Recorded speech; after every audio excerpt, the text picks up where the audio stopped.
Welcome back to the post-lunch session. Next up is a panel discussion on capability versus scopability, striking the right balance. The panelists are Shruti Kannan from Cisco, Vibhavari Jahagirdar from JP Morgan Chase, Prashanti Moningni from HPE Simplicity, Lata Christie from DRDO Ministry of Defense India, Pamela Kumar from TSDSI, Deepika BR from Cisco. And the moderator for this panel discussion is Subodh Gajare, lead architect. I request Subodh Gajare sir to escort everyone to the stage.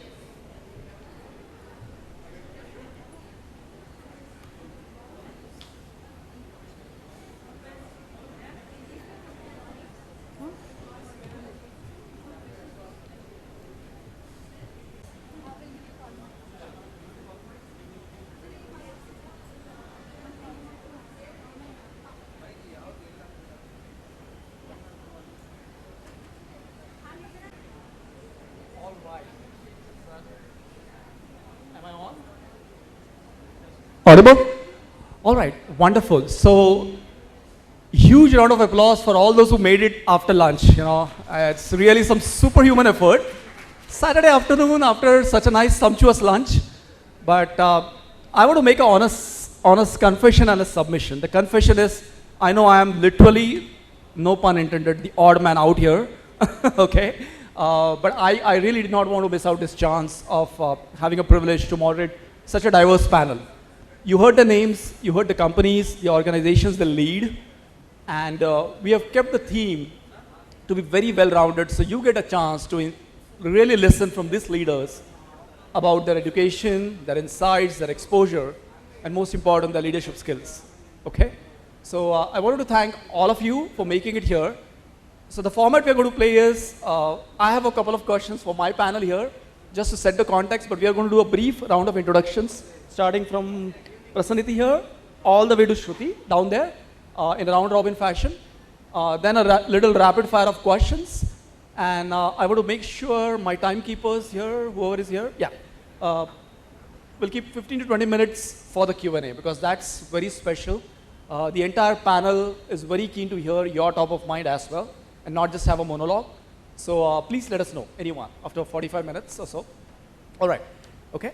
So, without much ado, let me start with Lata, right? So from what I heard about Lata, and I had the privilege, Prasanti first, sorry.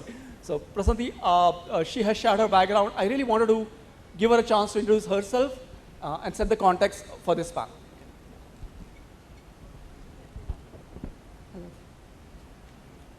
Am I on? Yeah. So I am Prashanti. I work for HPE Enterprise Products. So I've been an engineering manager and I lead development teams. I have a very extensive experience in scale projects, agile projects, and to set context on our topic today, basically the challenges that we face today are very disruptive. The pace of change is so intense and the stakes are very high. So the questions that organizations seek are how do we deliver value to customers? How do we gain the competitive edge? How do we increase market share? How do we optimize our revenues, margins? In all of this, definitely we need a strong foundation on our capabilities, on our technologies, skills. We need to be really ahead on the technology curve. We need to have all our teams skilled to be able to implement, execute. But way to focus on needs a different mindset. We need to introspect, ask a different questions. There's no right or wrong answer, but we need to ask questions, right? So with a lot of emerging technologies, customer has a lot of choices, organizations have a lot of choices, but there's a lot of uncertainty. And by the time there is a certainty built to it, the choices are limited or there are no choices. So we need to build the teams to be able to work on uncertainty and be able to, so the key is to have very clear priorities on what we want to deliver and why we want to deliver. The purpose and what technologies to focus on. The technologies that we need to focus on needs to align on our long-term strategic priorities. So, and also, and the purpose, right? The purpose of why we are building it needs to be very inbuilt into our teams. So, strengthening the capabilities will build accelerated innovation, which will help us organization to grow further. Perfect, perfect, Prashant. Deepika, why don't you also start with just introducing so audience get the context and then your top of mind. Yeah. Sure, yeah. So, hi, I'm Deepika. I work as a product manager in Cisco Systems. I've been in that company for about over a decade now, 12 years.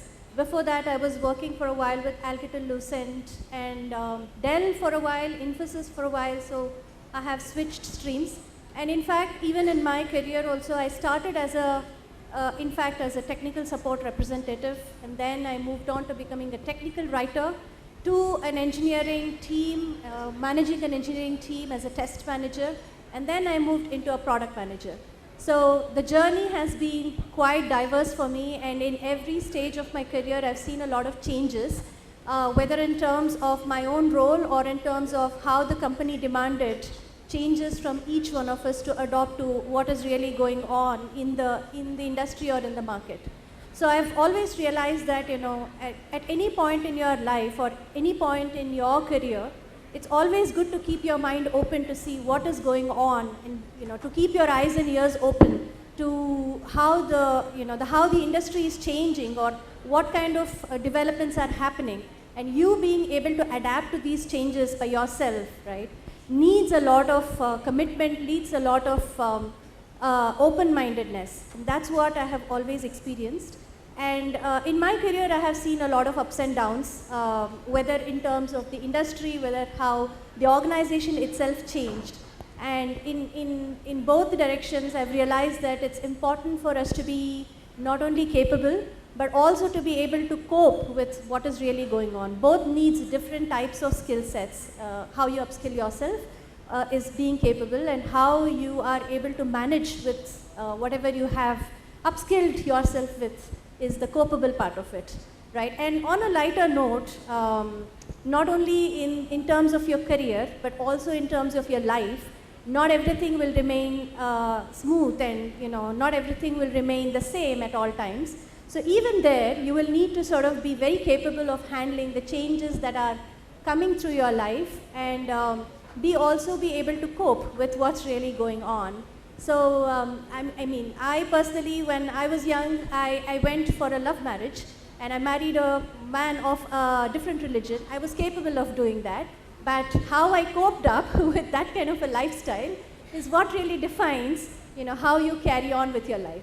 So it's just a holistic experience, right? Whether it's work or whether it's your life, you need to be able to balance both, and that's what I would like to say is the theme of this discussion. Absolutely. That's really brilliant, Deepika, right? We're getting some very good themes. I don't know about you, but I'm taking some mental notes, right? Dealing with uncertainty, conflict resolution. How do you go with an open mindset, right? That's what Deepika touched on. Just watch how these core themes emerge. So I'm going to encourage you to ask questions based on that, because these leaders can bring some great insights for you. Lata, over to you, all right? I know you have a lot to share, but I'm going to really say, how many of you have heard about, if I may put you on the spot, God's particle, right? Because I had the privilege to talk to Lata a few days ago in person, and how many of you have seen or heard about the God's particle? Okay. Well, let me not stand in the way anymore, and I'll let Lata talk about it. Good afternoon. It's a great privilege for me to be here, and I've been working for the Defense Research and Development Organization for the past 32 years. It's a great time for me to be in DRDO for such a long time, and I'm feeling it's a privilege because we work for Army, Navy, and Air Force. And India has the highest army base in the world, Siachen Glacier, where our soldiers are on the rooftop fighting for our country day and night, and I'm privileged to be part of it. And right now I'm HR director, a project director, and also I'm handling women's committee and sports and culture. But the journey of myself, from a slow start from a engineering college, the PE honors, and then entering into a scientific field, I felt very insecure, and to show that women do not alone mug up and study, I tried to do masters and PhD in IISc. I did not get for the first 2 attempts, and finally I got in the 3rd attempt in aerospace, which is totally different from electronics and communication.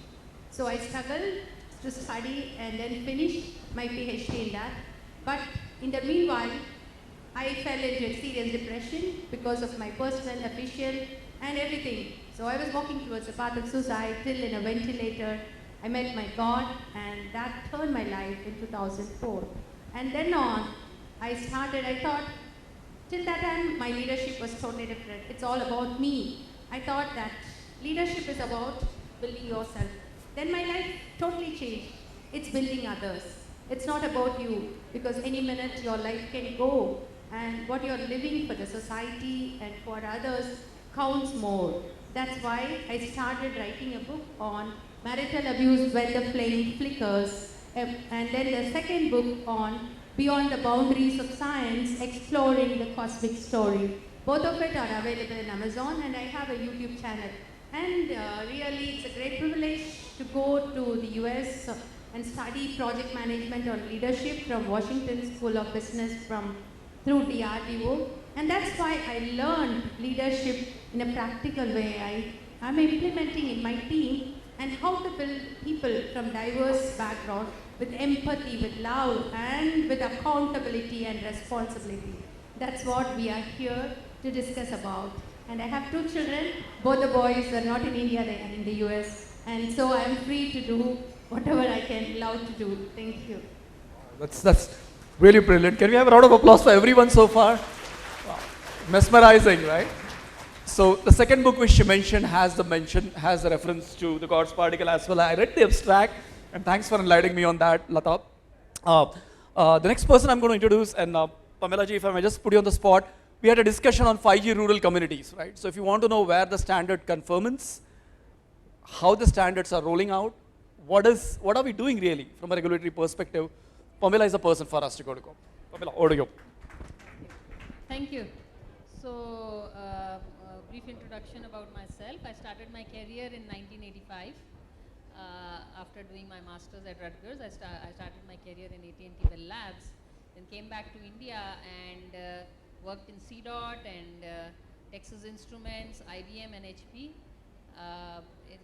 To kind of summarize my career, I think 50% of my career has been on the telecom side, and another 50% has been on the IT side, which is the data center side.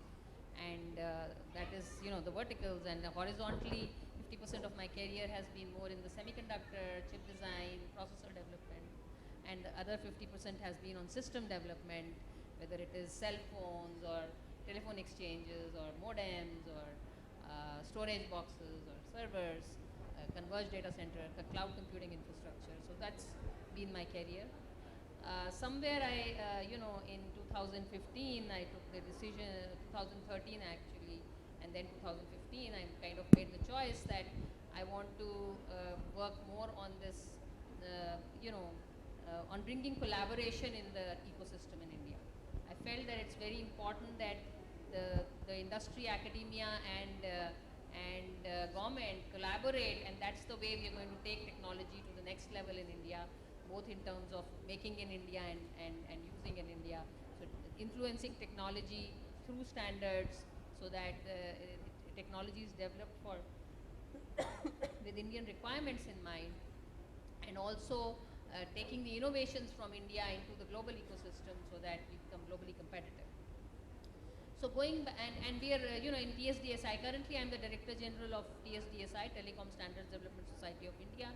I'm also the President of Cloud Computing Innovation Council of India, and I hold a visiting professor position at Punjab University, Chandigarh. So then I am on various committees and governing boards.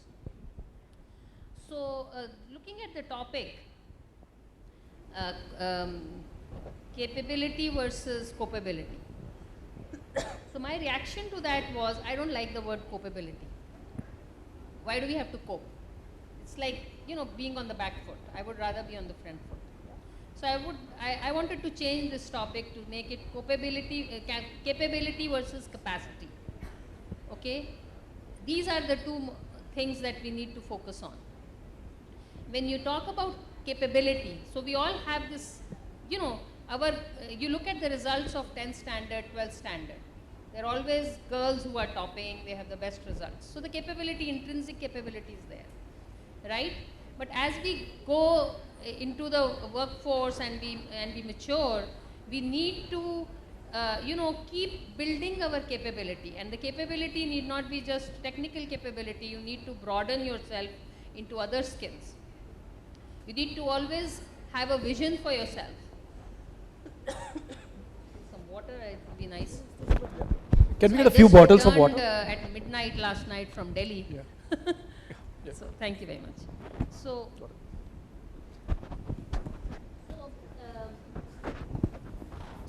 you need to have a vision for yourself, and you need to redefine the vision every so often.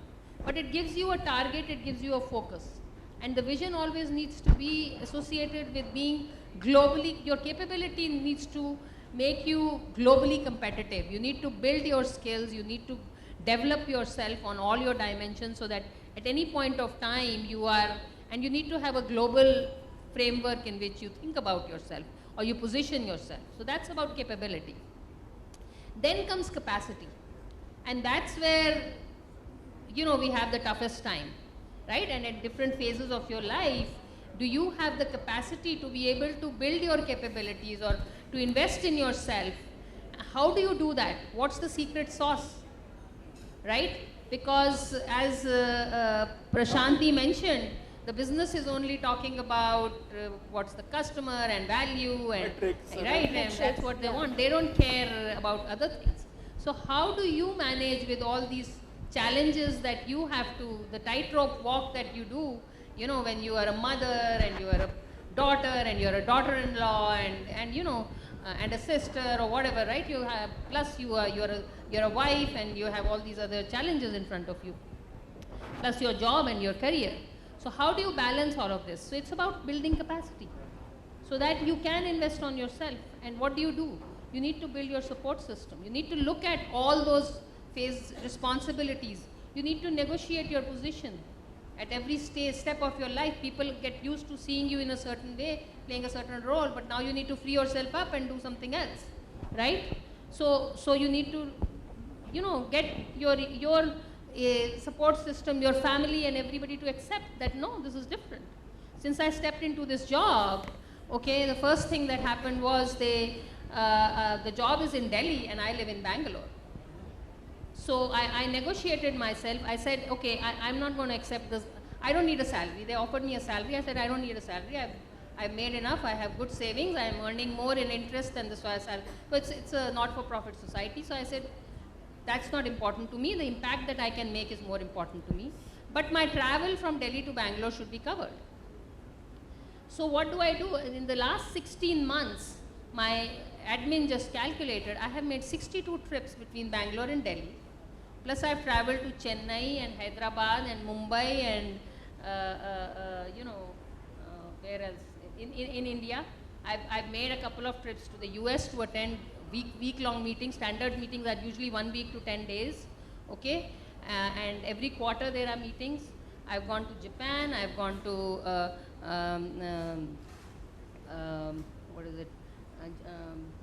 Geneva a few times, because Geneva is where ITU, we keep going there. So that's the capacity I've been able to build. So what happens, I have an 85-year-old mother-in-law and I have a husband who has a very important career. So I've built a support system which frees me up, right? But on the other hand, I'm in an environment which is all the networking and relationships. As you go up the ladder, it becomes more about, I wouldn't say more, but it is equally important for you to invest on, one is projecting yourself, positioning yourself, right? And in various forums, coming to a forum like this, I'm positioning myself, and I made time for this. I came home at 12 midnight last night from Delhi, and I'm here, right? So it's about positioning yourself. It's about the network that you build, building trust and comfort. People need to feel they can trust you. People need to feel comfortable to reach out and involve you and pull you into the inner circle.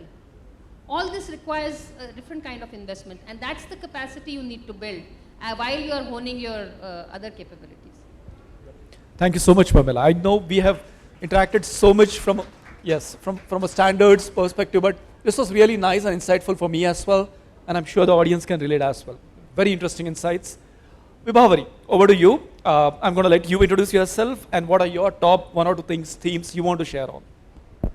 So I'm Vibha. I'm an engineering graduate and I've been with JP Morgan for the last 19 years. 16 of these years were in New York. Last 3 years I've been in India. And I've got 2 kids. We live here. We came here for family reasons, in-laws in the same city and all of that.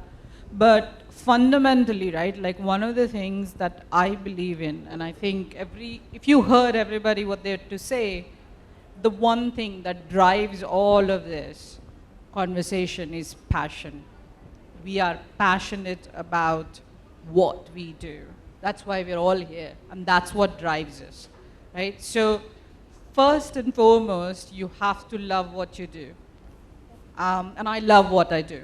And I've been doing this for the last 19 years. I've built a depth of experience. I work in the corporate investment bank side technology, and we build systems that our internal traders use to trade with the markets. But it's a very, very, very fast-paced environment. We'll deal with a lot of external clients, internal clients, all of that stuff. And I really enjoy what I do. And the other thing, I completely agree. It's not about coping. I don't like coping. I want us to thrive, right? Change is one constant in our lives, and it's always going to be there, right? I started as a developer. I've done about 20,000 different roles in the last 19 years. And I've had a lot of support from people around me. And I've actually asked for help when I needed it. Right? You take some risks, some things work out, some things don't, that's okay. But the journey, as long as you're enjoying it, that's what matters. Right? So if I had to talk about leadership or how I think of it, passion is first, being very open, direct, and building that trust is another. Right? The fact that I can lean on people, I can ask them, whether it's my seniors, whether it's people in my team, it's because we have a really open communication and I can rely on them when I need help. And I'm constantly learning from everybody around me. Because I think that's how we keep us relevant and that's how we keep ourselves growing. I think that's really it for me in terms of a few cents. Okay. Thanks so much, Vibha, right? Really appreciate. Thank you. So what I got is, the way in which she elucidated passion and really asking bold questions. So don't make me ask all the bold questions. I really hope you are getting your questions compiled in your Q&A slot, and we'll give you enough time for that. So make sure you ask questions to Vibha's point. All right, Shruti, over to you. And just a segue, a lot of people here are interested on the startup culture / incubation. I know you lead that for Cisco. So there are going to be a lot of curious ears around here. So I just want you to share your profile a little bit with the audience so they can connect. And then what we do and what are your prime observations in this space? Yeah. I think 7 years ago, I hosted a panel on touching lives through technology. That panel had a mix of experts from various fields, but the topic left a profound impact on me. And I think my life has been revolving around that since then. The power of the small and the simple to make a transformation around us. So I lead the Cisco Launchpad initiative today, working with startups, helping them scale up. We provide them all sorts of technology, business mentorship, as well as connects, product market fit, and anything a startup can really aspire for. To me, the topic today has been very interesting. Assuming there is a vast ocean, each of us are a ship on it. Now, we are going to be the captain. Each of us are the captains of our own ships. We are steering it the way we want it to. But we are not alone in this, right? We are going to transact with every element of the environment. And there comes the copability factor. I readily agree that capacity is very important to be able to cope up with that environment, but that's what makes us an individual, a leader, and a human. Absolutely, absolutely. Great, great. So that completes our first round, which was a mix of core themes and obviously introductions for you to connect. I'm going to trigger this second round, and there's no particular order, but yeah, let's just start with whoever wants to answer, but it's more of a strategy. The theme is strategy. So it's an open question for each one of you, and you can take turns again, or if you prefer to go round robin, the other way, whichever way you like. What are your leadership styles, right? You talked about being open, being bold, changes, capability, planning, anticipating the curves ahead. When, from a personal perspective, if you say my leadership styles are A, B, and C, how do you judge that A's impact will be this much? So that, where is that anticipation part? How do you move the needle for really making sure what you do for the organizations, the teams, the communities you live in, build in, makes an impact? So basically, in simple English, how do you ensure you're impactful in your work? So who wants to go first? Okay. So I feel what makes your workforce to be engaged in their work so that they will deliver the outcome. What makes them to come to office every day so that they can give more than 100% of their time, energy, and with interest they will do their work so that they can achieve it. That was the thing I was wondering about, because many times we see toxic forces in the workplace which drains the interest, and people, it's not about the outcome, it's about the people who drain others, and sometimes we don't get the correct outcome. So how do you motivate people? How do you inspire and influence people so that they will be engaged in the work, what they are doing, and they will also innovate and try to do still more in quality and quantity? What drives human behavior? What drives motivation? It's about how the leader functions. The leader cannot be a manager who micromanages. The leader makes others leaders by empowering them. It's not about the power what the leader has, it's about how he is empowering his team. I felt there are 4 P's that comes into picture. There is a gap between performance and potential. Performance is a person who can perform 100%. He has this potential, but sometimes his potential is not unused. He is not tapped. That performance is not able to achieve because of the another 2. He does not know purpose. He does not have passion. So how will you instigate the purpose and passion? Why he does what he does? If I am working for my country, if I am doing something that motivates what I do, and next, passion for the work. So this, if a leader can instigate in his employees passion and purpose, why they do what they do, they will be able to achieve the potential what they have to get the performance of the lab. Brilliant, brilliant.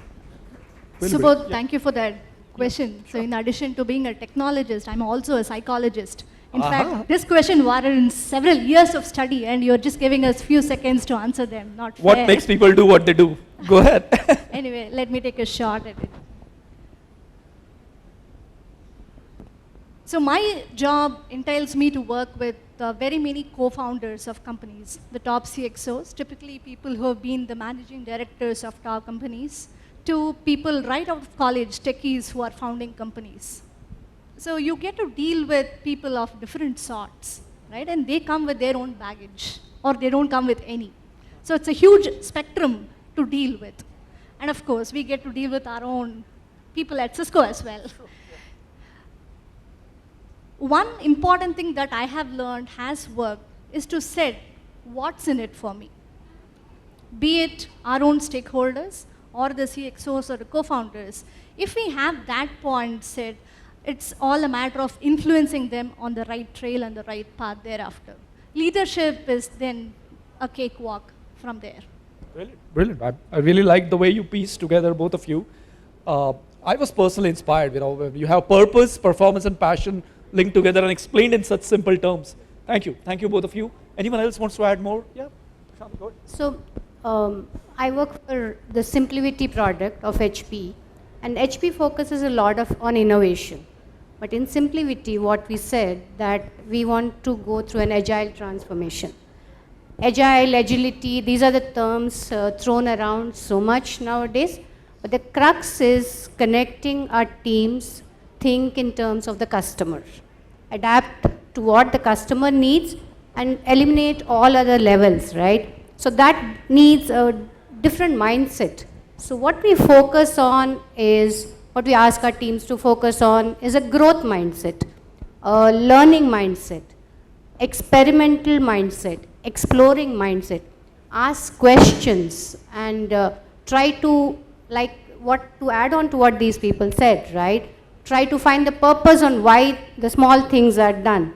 Not always that you want to build something which a big architecture using the latest technologies, but if it solves a small customer problem, that makes a huge impact to the customer, and it will come down to the revenue, business and all that. But connecting those, and the biggest thing is about risk taking, right? Let the teams, no matter how junior or senior are, let them take risks, let them fail, let them learn. That has to be encouraged, and empowerment is the key to it. Empowerment, what else it brings is accountability. Where teams are empowered, they are accountable for their decisions, their actions, so they think a lot of how they need to do things differently. So that's some of the leadership styles. But to enable the teams, right, one key thing that we focus on is also on communication.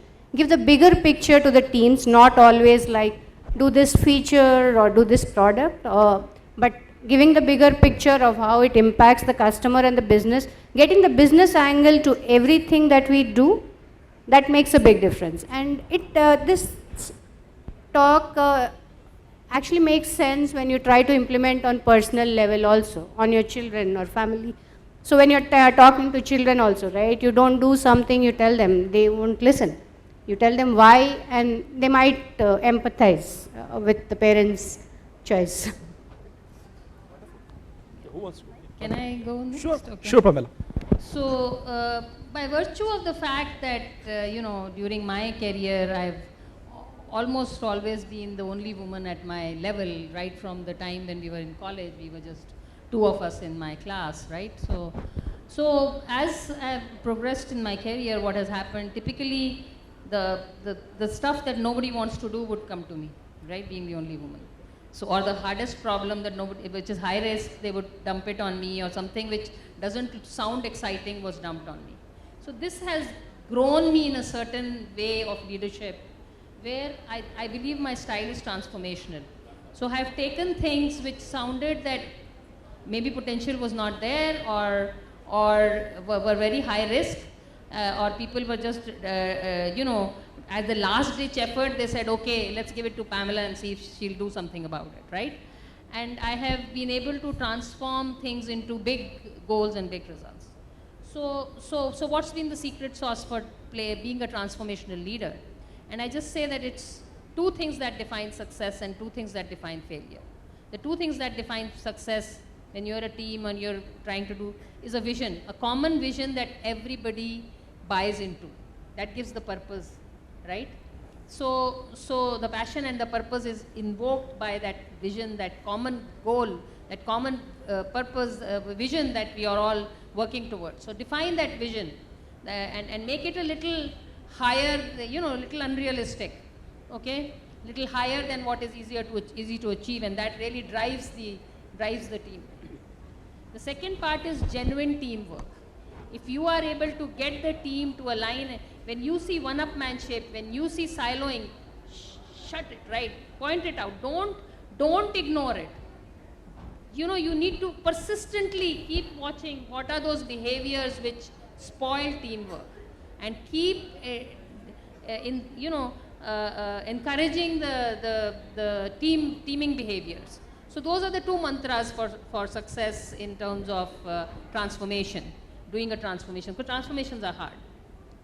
The second leadership style for me is result orientation. So I have been always very result oriented. So defining goals, defining smart goals, which are measurable, which are realistic, at every step in the journey, every level, whether it is my secretary or it is my CTO or it is whoever, right?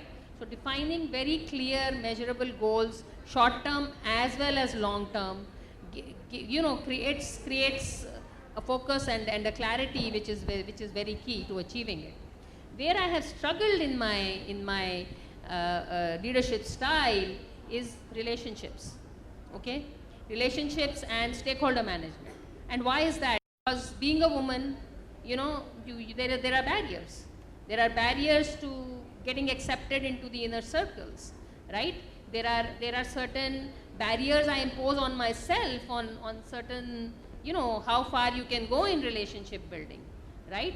And this is something I have had to work on and find strategies and ways that they do not become barriers, right? So there may be people who like you, there may be people who don't like you.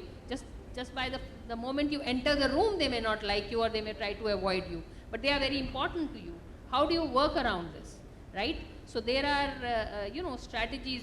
So the strategy there is that, at the core, we are all human beings.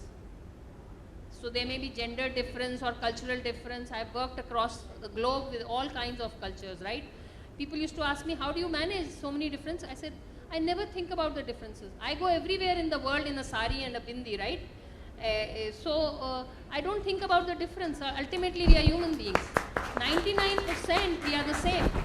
So let's focus on the similarities rather than the differences. You'll find the common points to collaborate, to team up, and then, the differences will just go away. So those are my inputs. Very inspiring for me personally. I think you must have seen the acknowledgement from the crowd, right? And that is precisely the linchpin of having a global mindset, right? How can we look beyond the perceptions?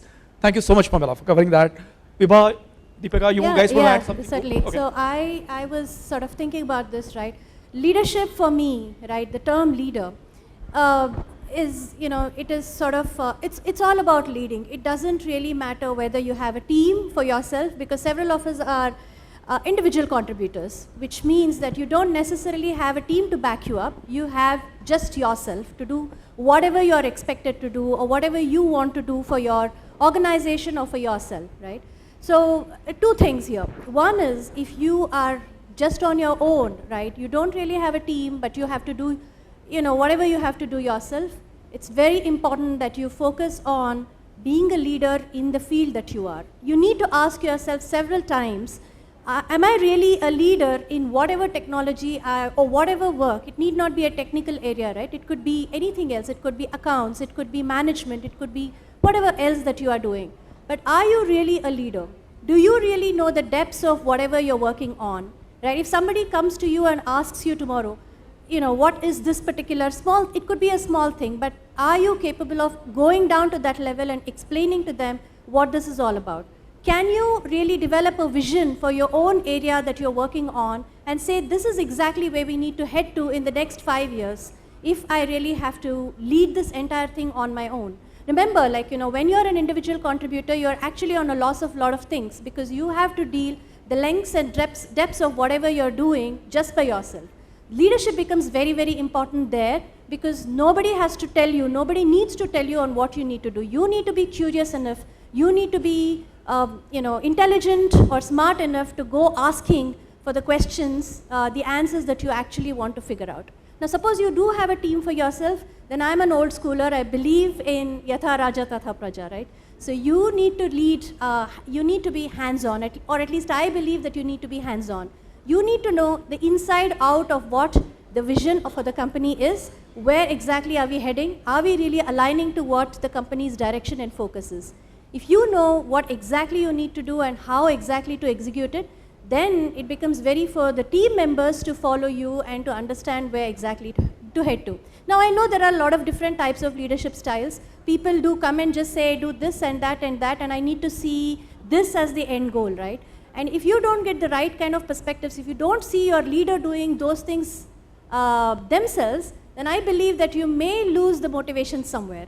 So I believe that you need to be completely hands-on in whatever you're doing. I know there are different people who believe in different strategies, but to me, hands-on is everything. That sort of builds the trust in your team, builds the, the understanding that, okay, my leader wants to do this and she is going in this direction. I am also going to go in the same direction because she motivates me and she has the answers for all the questions that I am really looking at, right? Those are the two things that I believe in. Yeah, I got a lot of credibility thing in that, rolling up the sleeves, doing hands-on work, right? And, Yeah. and that's great. So in case you haven't guessed, the theme I kept for all the panelists was we all agree to disagree, right? So these are all different leadership styles. As Deepika rightly said, there's no unidimensional thing to leadership style. You can adopt any, you can have a mix and match of some few. I'm going to let Vibha add on more to her comments as well.